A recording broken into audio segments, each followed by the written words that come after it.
जय श्री कृष्णा। मेरी soul family awaken soul पर आप सबका बहुत बहुत स्वागत है। मेडिटेशन का दूसरा अध्याय, दूसरा चक्र, स्वाधिष्ठान चक्र पर मैं यह वीडियो लेकर आई हूँ।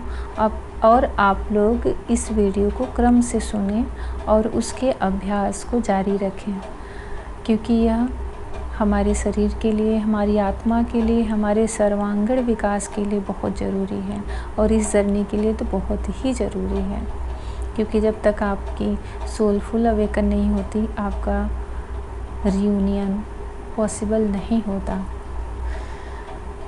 स्वाधिष्ठान चक्र हमारे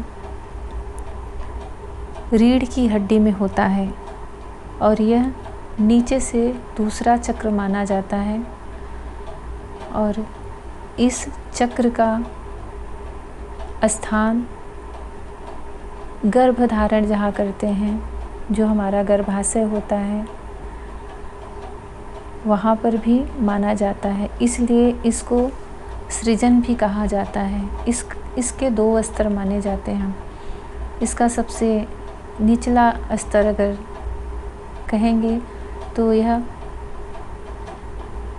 बच्चा कंसीव करना और माँ बनने का जो मातृत्व का सुख होता है, और इसका सबसे उच्च जो क्रिया है इस चक्र की, वह है ईश्वर को जन्म देना, ईश्वर का सृजन करना, ईश्वर की रचना करना, एक जीव के द्वारा ईश्वर की रचना करना। क्योंकि देखिए, हमारी जो स्पिरिचुअल बॉडी होती है वह सूक्ष्म होती है, इसीलिए ये चक्रास भी सूक्ष्म होते हैं।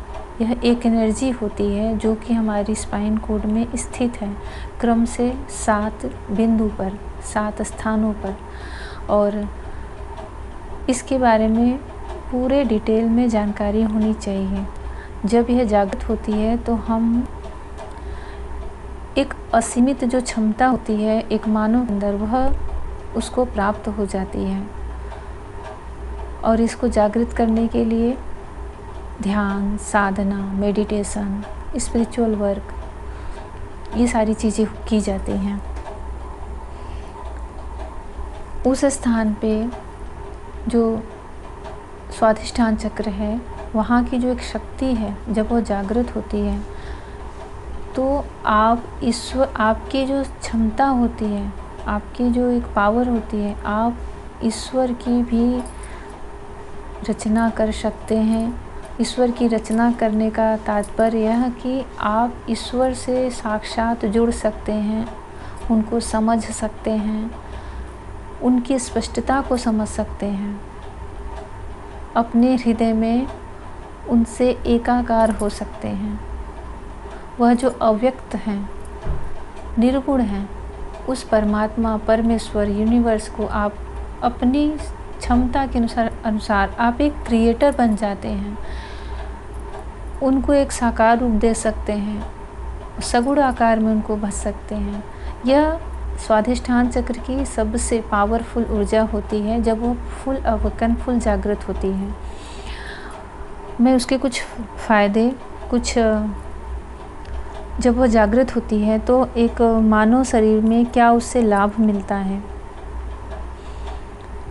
ये बता रही हूँ। उसके पहले इसकी साधना कैसे करते हैं, इसको जागृत कैसे करते हैं, यह बता रही हूँ। आप लोग उसको ध्यान से सुने, समझें और करें।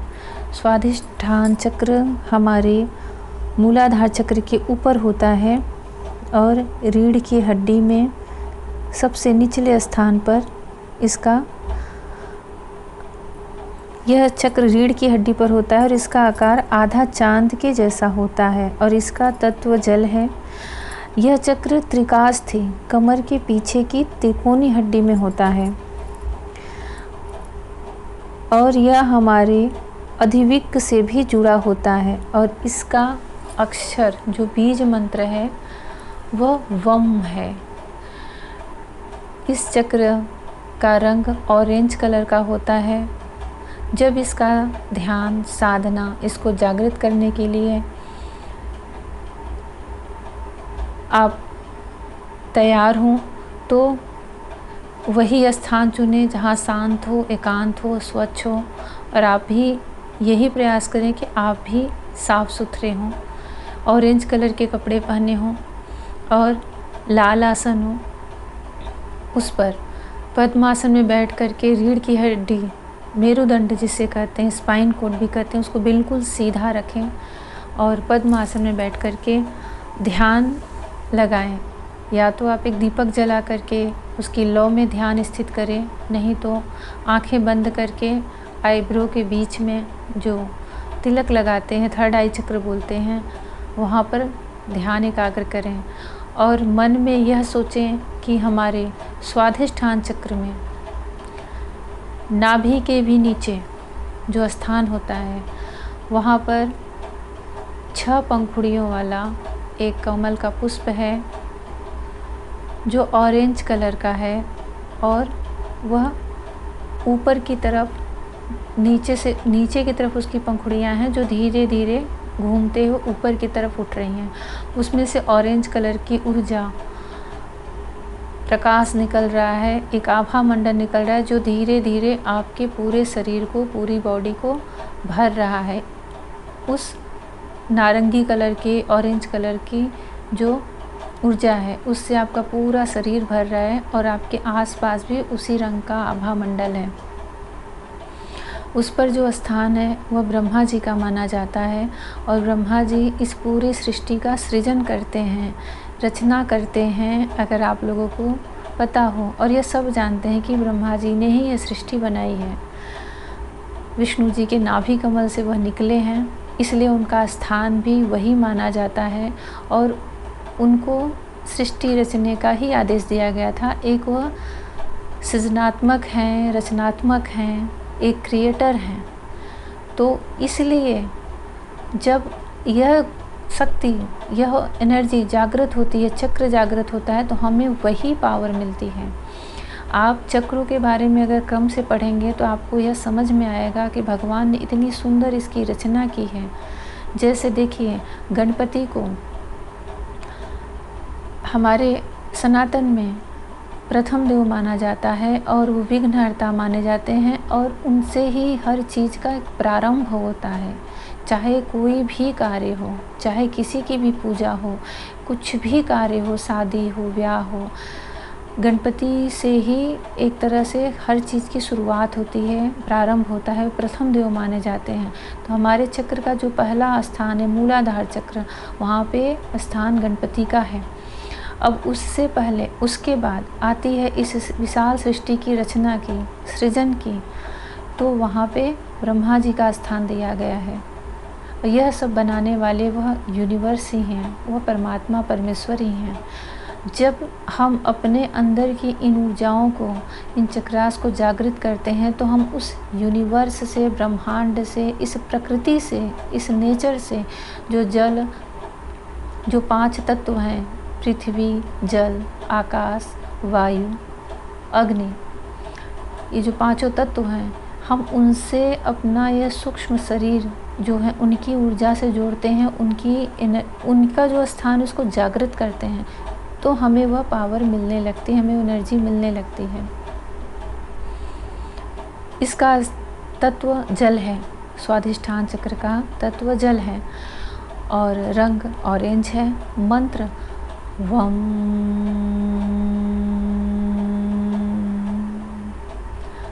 इस मंत्र को 11 बार, 21 बार या इससे अधिक आप जप करें और इसकी जो मुद्रा है जप करने की, उंगलियों के जो आकार बनाए जाते हैं पोज, उस मुद्रा में करें तो और भी अधिक और जल्दी यह लाभ देता है। इसके देवता ब्रह्मा जी हैं, तो ध्यान में अभी आप कर सकते हैं कि उस कमल के पुष्प पे ब्रह्मा जी का निवास स्थान है। और इससे हमें क्या पॉजिटिव एनर्जी मिलती है जब हम इस चक्र को जागृत करें, तो यह भी कोशिश करें कि हमारे खान पान में ये कलर ज़्यादा ऐड हो। इससे हमें क्या लाभ मिलता है, देखिए, स्वाधिष्ठान चक्र से जुड़े जो कुछ फ़ायदे हैं वह मैं आपको बता रही हूँ। इससे हमारी भावनात्मक स्थिरता जो हमारे इमोशन होते हैं वो कभी ऊपर कभी अप डाउन होते हैं, उसमें एक बैलेंस आता है।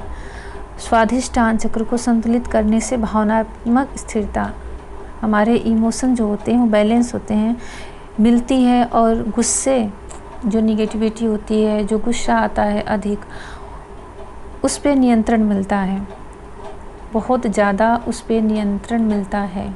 किसी को बहुत अधिक क्रोध आता है तो, और उन सब से, और गुस्सा कब आता है, हमारे इमोशन जब अप डाउन होते हैं, हमारे मन का नहीं होता, तो वो जब बैलेंस में होता है तो अपने आप हमारे क्रोध पे कंट्रोल होता है।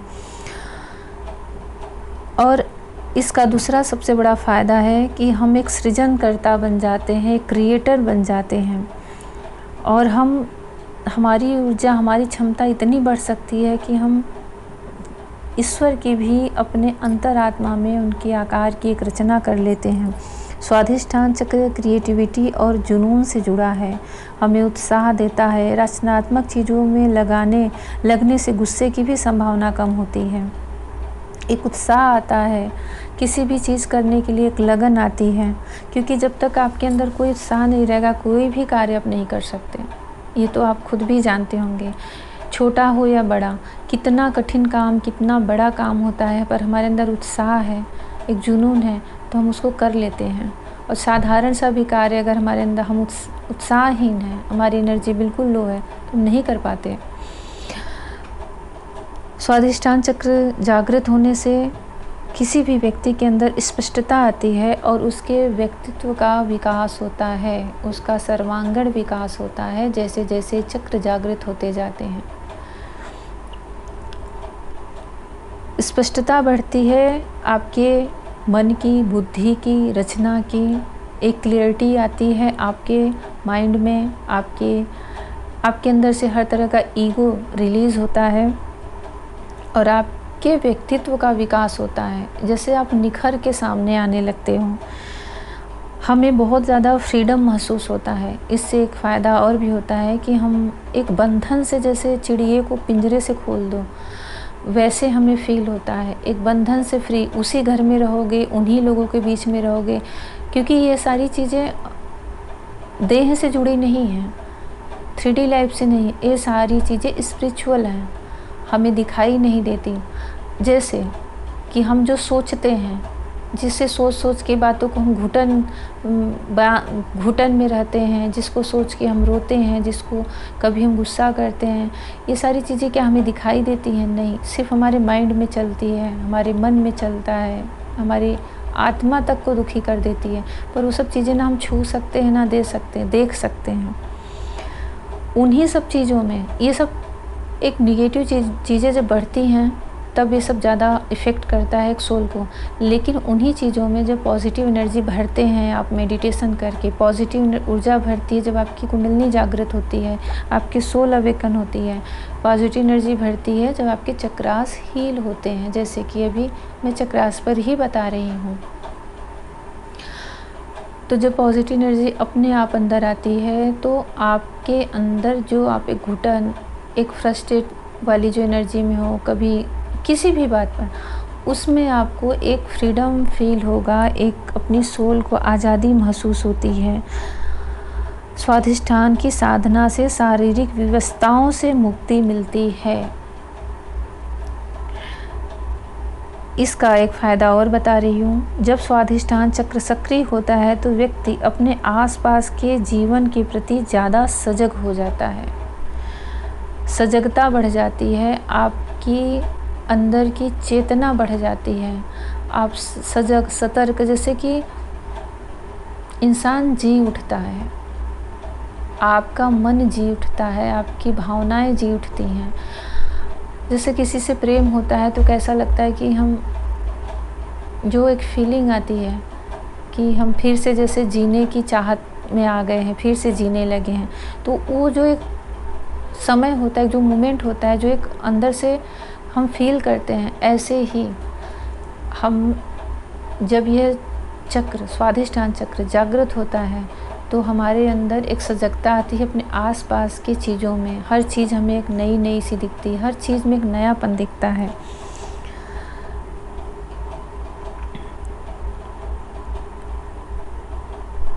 ये चक्र जो है,